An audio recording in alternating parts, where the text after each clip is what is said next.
frères le Christ, paix, joie, grâce, amour à chacun, à chacune de vous. Au nom de notre Seigneur Jésus-Christ, en ce deuxième dimanche du temps de Carême, où nous célébrons particulièrement la fête de la transfiguration. L'évangile est l'évangile de la transfiguration aujourd'hui, plus qu'autre. Et c'est un événement important, c'est un événement important dans le cheminement de notre temps de Carême.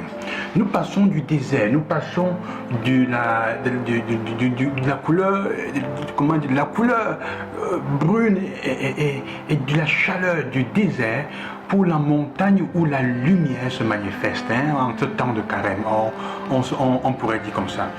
Cet évangile de la transfiguration est l'extrême tentative de raconter une expérience assez ineffable, c'est-à-dire difficile à comprendre, qui en réalité, comment dire, on ne peut pas trouver de paroles, on peut dire holistiques, c'est-à-dire qui soit capable de dire complètement le mystère. On ne peut pas trouver une parole qui soit capable de dire tout ce que nous sommes en train de voir dans ce texte, de l'expérience qui est en train d'être racontée. Et pour cela, c'est parce que le texte veut laisser un peu d'espace à notre liberté. Laisser d'espace à notre liberté. On ne peut pas comprendre exactement ce qui est advenu au Tabor dans cette histoire. On ne peut pas comprendre exactement. Si on devait nous aussi utiliser une image un peu pour décrire ce qui est arrivé, on pourrait dire que les disciples ont fait l'expérience d'un bain de lumière qui est difficile à raconter et qui marque d'une façon décisive leur cœur. Ça veut dire qu'ils ont été illuminés dans leur cheminement et dans leur parcours d'expérience de rencontre avec Jésus. En fait, c'est ça. Ils ont eu un moment d'illumination, en anglais on dirait enlightenment, c'est-à-dire que vraiment de grande illumination. La spiritualité orientale bouddhiste souvent a cette dimension-là, non? D'être un illuminé, ça n'a rien à voir avec les Illuminati. Et écoute, soyons bien clairs là-dessus. Alors, cela nous fait comprendre que Jésus veut que nous fassions une expérience où nous nous rencontrons comme lumière de notre vie.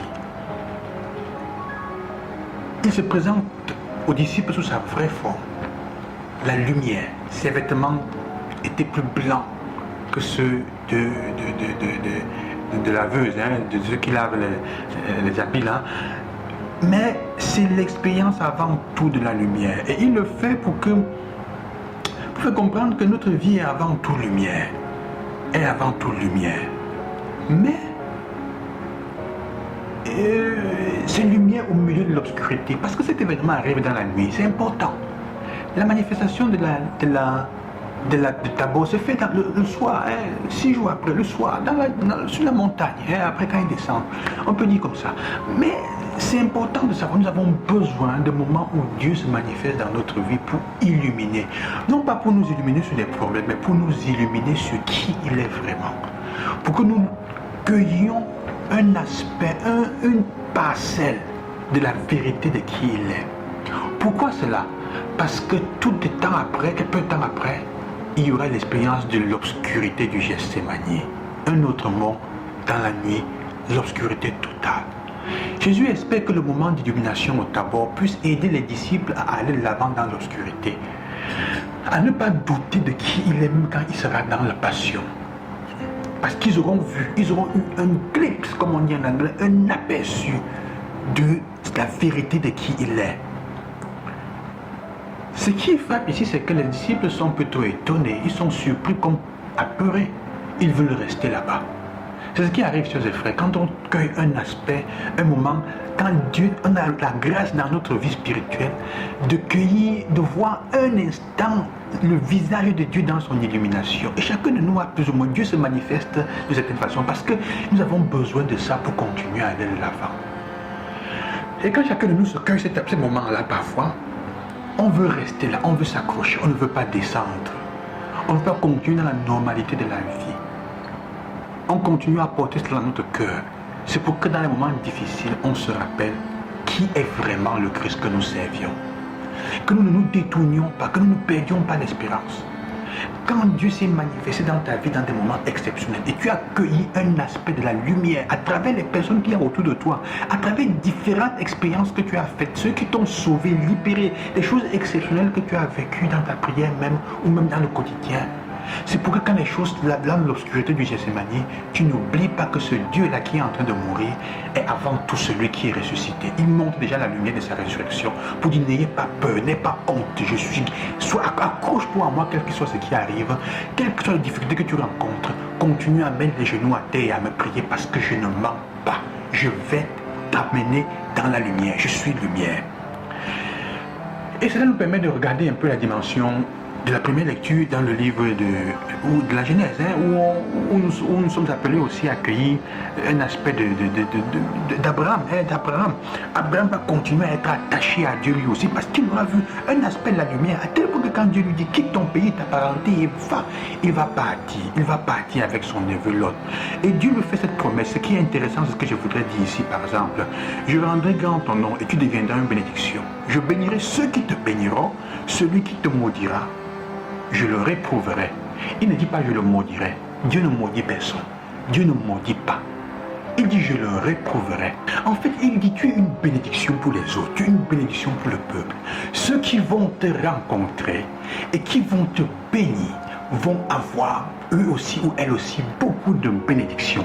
Sœurs et frères, il s'agit, quand nous avons rencontré la lumière du Christ, quand nous avons eu un glimpse, on a eu un aspect, on a pu cueillir un fragment de la liberté, de la lumière du Christ, nous sommes appelés à devenir pour les autres bénédictions, à dire du bien dans la vie des autres, à être un bien prononcé par Dieu dans la vie des autres.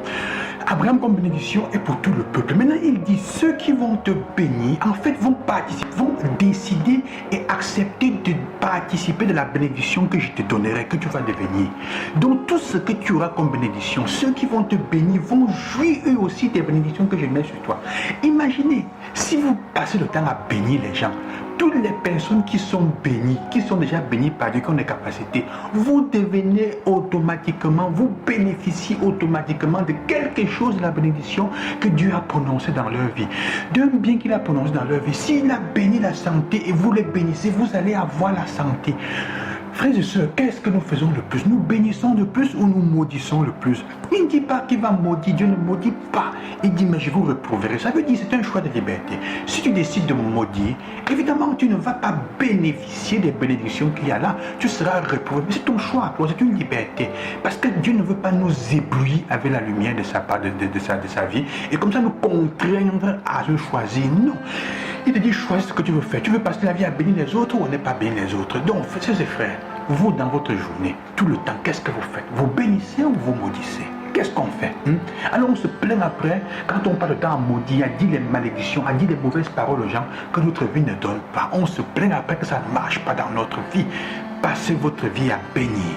Bénissez ceux qui vous haïssent, bénissez ceux qui vous font du mal, qui vous maudissent. Ce n'est pas une faiblesse, c'est une force. Ça veut dire que même si eux-mêmes ne sont pas conscients de leur bénédiction, n'acceptent pas et vous font du mal, quand vous les bénissez, vous prenez d'eux-mêmes la bénédiction que Dieu automatiquement leur a donnée. Vous en bénéficiez. Ne vous faites pas de problème.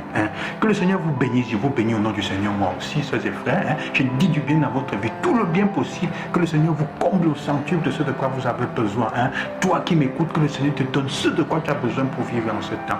Et surtout, que la lumière que nous avons cueillie, que nous voyons dans notre vie, Dieu qui s'est manifesté à travers les personnes comme lumière, puisse diriger notre vie. Bonne fête de la transfiguration. À demain, loué soit Jésus-Christ. Je vous bonne semaine.